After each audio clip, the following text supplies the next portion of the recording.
I talk a lot about racism. I talk a lot about the oppression of the Black race and how poor people have been kept in captivity and in bondage. And I stand by that. I've seen so much within the 15 years that, I've been in these situations and, the Lord was showing me a lot of things. And yes, there is, covert racism that exists. There are underlying agendas that are inconspicuous to keep, a certain group of people and demographics in bondage and keep them from having things. But, as I've been looking around and observing things and living in low-income houses, I do see both perspectives. It's not always racism. Sometimes individuals, I'm not going to say everyone, there are certain individuals who do live a certain lifestyle that, suggests that they don't want anything better for themselves. And this small percentage of people actually make it bad for those who actually do want something. I mean, just the few months I've been living in low-income housing, I've never had low-income housing before, ever in my entire life. I've always worked and paid my own rent. I've always lived in areas where, I paid my rent. There were people in the apartments where I lived who had low income and disability, but I never had low income or Section 8 or anything like that. And when I was about 17 years old, I remember I had a friend who was on Section 8 and she had moved out of her parents' house. She was able to take care of herself and her son, and she had this nice house off of Section 8. They were giving her all these benefits because she was on Section 8. She got this side-by-side refrigerator. She lived in this split-level home in a nice suburb, and I was always kind of envious because I was still stuck at my mom's house. I'm like, oh, I wish I could get Section 8, and I just wanted to get on my feet at that time, and be able to take care of, myself and, while going to college, and I wouldn't have to pay my entire rent. And I could never get that. The Lord had never opened that door for me. And when I finally got to this place where, I'm on Section 8. I'm on Section 8. I've only had it for a few months, and I live in this low-income apartment that it could be a nice apartment. I mean, there are some issues with maintenance and, but the inside has been renovated. It looks nice.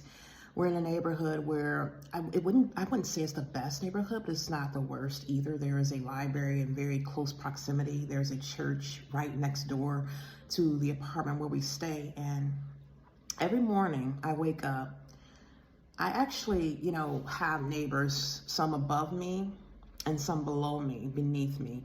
And they're both very problematic to the point where I'll say they cause disturbances that pretty much encroach upon my peace and my ability to, live in this apartment and sustain my peace and be able to enjoy living here. And I'm going to talk about a little bit why. It's like the people who stay downstairs from me, I don't know if they're alcoholics or anything, but they fit that stereotype of people who get loud and get together. They have a bunch of people coming over all the time. Men and mostly men come over. They'll come over early in the morning, probably about 10 o'clock is when everything begins. And since I haven't been working, I've been able to observe a lot, but they pretty much gather together, probably about several people, 6 or 7 people, and they talk loud, they play music loud, they laugh, they yell, they shout. Sometimes they get inebriated and there's fighting going on. I've witnessed people come into the house, banging on the door, forcefully trying to let themselves in, and they would sit there for like 30 minutes, banging on the door, kicking the door, trying to kick it down. And it's like, this is going on, and it goes on throughout the night. This goes on to pretty much 3, 4, sometimes 5 in the morning. And mind you, these are on weeknights where people are typically going to work. There are people who have children who are going to school, and this is what they do. And like I said, mind you, there's a library right up the street. I don't believe I've ever witnessed them going to the library. I don't even know if they've ever even stepped inside the library, or even the church that's right next door. But every day, faithfully, they will gather together and laugh and talk and party up into the wee hours of the morning and have no consideration for those around them. And I'm not that type of person. I don't look down on people. I try not to judge people, but it's like, have some decency and respect. Have some consideration for other people. You know, there are other people who live in the apartment. The apartment is just not yours. You're not here by yourself. You're in an environment where there are other people who have to live and cohabitate in close proximity to you, but yet you impose on the privacy and the comfort of others by displaying this type of behavior that is obscene, is vulgar. I mean, like I said, there's shouting matches. Sometimes people are cursing loudly, and I don't know. But the thing is this is why a lot of times other races look at us and stereotype us. They classify us all as, you know, lazy. I mean, these people obviously don't work. You can tell they don't work. They get up every day faithfully. They'll probably stay up all night to the wee hours of the morning, get a few hours of sleep, and then they're back at it again the next day. And this is something that goes on in the people upstairs above me. You can hear them laughing, and they are not as loud, but mind you, they have children, small children. You can hear running around on the floor at 1 a.m., 1, sometimes 2 in the morning, running around, stomping and playing around. Their children are up, running back and forth. And, you know, you can tell when someone's not engaged with their children or doing anything. And I try not to judge, but it's like, you have neighbors. You know, you have neighbors. They know that there are other people who live here, and they don't care.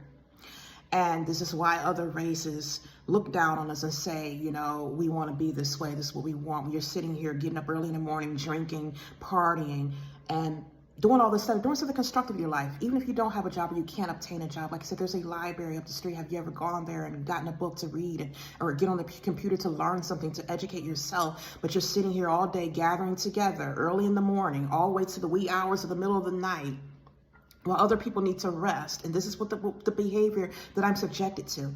And it makes me very resentful because, you know, I own up to my mistakes I made when I was younger, in my early 20s. I got it together because, you know, yeah, I don't make the excuses. Yeah, my father wasn't in my life. He was a no good man. He was there, and he subjected me to pornography. He did things to try and sexually molest me and things like that. And, you know, to get my father away from me, and I ended up being promiscuous. I ended up having sex. I ended up having children out of wedlock. There were generational curses on our lives that kept me in that situation. Me and my mother didn't have a good relationship for many years. We didn't start having a relationship till I was in my early 20s when I prayed to God to fix our relationship. We nearly hated each other. And it's like, yeah, I messed up. I had kids out of wedlock. I became a teenage mother. And, you know, I ended up dropping out of high school because it wasn't because I was out partying and playing around. I dropped out of high school because I was constantly being teased and picked on. And it was unbearable to go to school every day. And, you know, I looked at myself when I looked at my life, and I wasn't proud of how my life became, because I always wanted something better. I always desired much. I was a smart girl, and I wanted things in my life, but there were all these attacks on my life. But I went to God. I went to God when I was still in my 20s, and I said, I want to be changed. I don't want to live like this anymore. And I went to God, and I asked him to fix my life. I tried to do productive things in my life. I went back to school. I got great jobs and obtained licenses to do things with my life. And I written books. I started businesses. I did all these things to try to become productive. I educated myself. I learned, and I read books. And, you know, God allowed me to stay in this situation. And it's like he forced me in this situation where I was constantly attacked, constantly oppressed. And it's like I ended up resenting him because I never wanted to live my life sitting on welfare.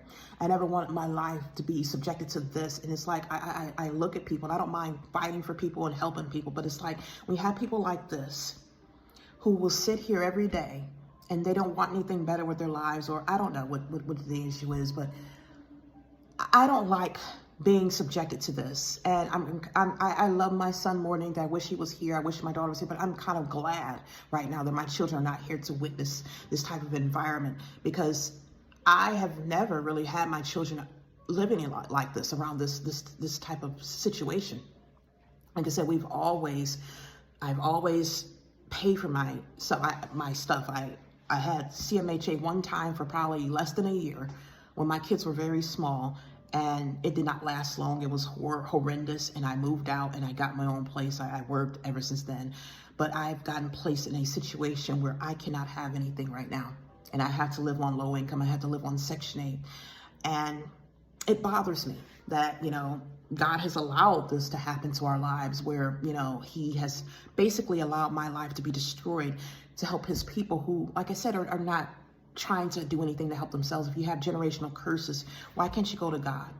Why can't you? There's a church right there right next to the apartment.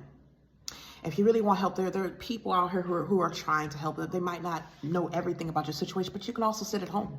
You don't have to wait for someone else to tell you anything. That's how I learned everything. When I first came back to God, no one could help me.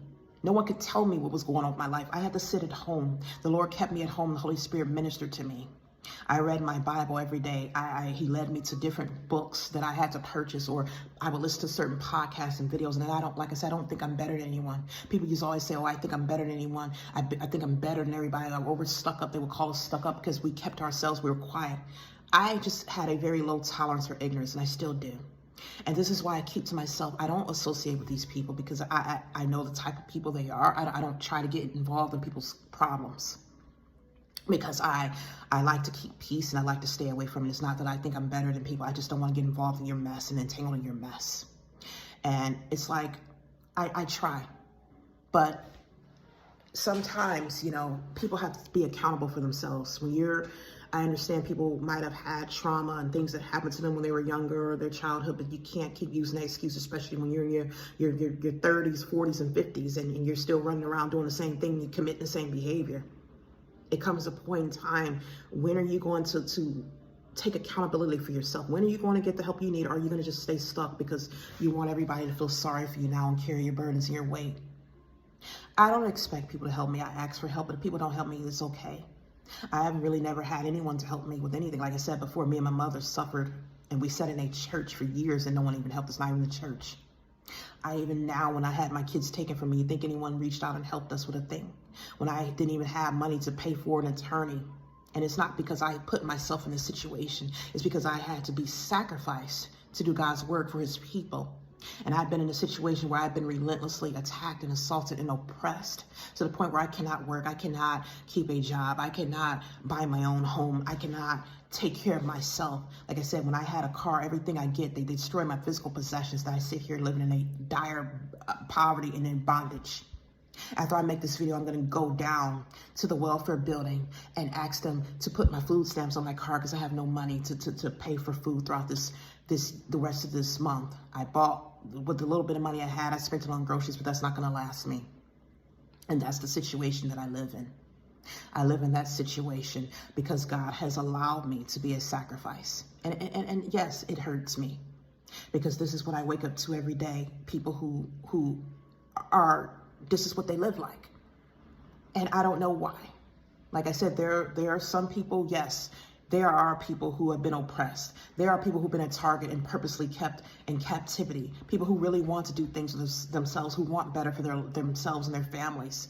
And they have been kept oppressed. But then there are people who just live off the system. They want to get Section 8 because they don't want to work. They don't want to do anything. They want to live, get a free ride. They want people to take care of them. They want everybody to carry the burdens. They want to blame everybody for their problems. And they want to just party and have fun and take drugs and drink alcohol and just, that's what they want to do. And then there are people like us who are in this situation, we get looked down upon. Oh, well, you're like this because this is how you want to be. You're like this because you don't want anything better. I was in my 20s when I straightened up. It took me a lot longer than it should have, yes, but I didn't know what the heck was going on with me. I didn't know my father was sitting here putting curses on me every day. I didn't know why couldn't keep a job, why I was being attacked on jobs. I didn't know any of that stuff. It took a long time for the Lord to reveal things to me, but I tried. I always wanted to do better in my life. I was always a motivated person. And then he allowed people to take things out of me, take my knowledge, take my wisdom, take my strength, take my beauty. These people have taken all the good, and I've asked God, Lord, alleviate me of this burden. Because you let a person sit here and take everything out of me, then they should be taking the bad with the good. If they want to take everything from me and be me, why should they just take all the good stuff out of me? They should be carrying my burdens. And I'm saying this because I have asked God to alleviate me of these burdens and these individuals. If he wants his people helped and saved, then he needs to have those people do it. These people who are emulating me, taking things out of me, the people I talk about on a regular basis, I've sat here to the point where I have been tormented. I've had my children taken from me. I've been sodomized, okay? I've sat here literally sitting on a sofa, literally sitting in my house where I could feel things probing me in my anus. That people will literally take demons and other things in the spiritual realm and use witchcraft and magic and sorcery, whatever they're doing. I don't know how they do it, but I know it's sorcery that they're using. They do it to torment me. Where I've had a man use sorcery to cut in my feet every day. Where I have been attacked to the point where I've had confusion, people taking my mind, where I can't even speak intelligent anymore. I used to have a astounding vocabulary. I can barely remember anything.